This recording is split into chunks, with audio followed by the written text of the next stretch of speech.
All right, so if you're gonna take out the rear axles, let me just show you what I found out. All right, this is the locking pin right here. Goes through there.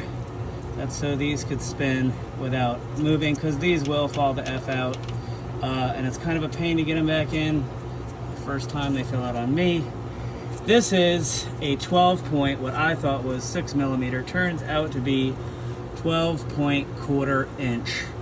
So you could take the locking pin out, push the drive shafts forward, and you see that pin right there that holds them in. That'll fall right out, and then you can pull the, or not the drive shafts, I'm sorry, the rear axles, and then you could pull the rear axles right out. It's pretty easy.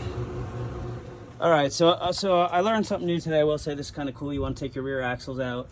A little easier than I expected. Basically, you take your back of your rear differential apart, and then this part right here, that is the axle. So it has this little locking pin in it. So that little locking pin goes on it, and it goes forward. And then this bolt, oh, sorry, let me come back here. Let me just do one of these. This bolt right here goes in this hole all the way up.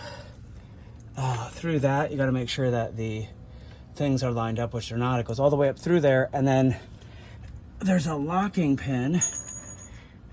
So you'll see that hole, and then there's a locking pin that goes through it and screws in. And then once that's out, once that is out, that's cool. I should just be able to take the, let me push this through again. And if I do this, kind of just falls through. Right, so it's right there. This kind of falls through there. Now I should just be able to pull it right out.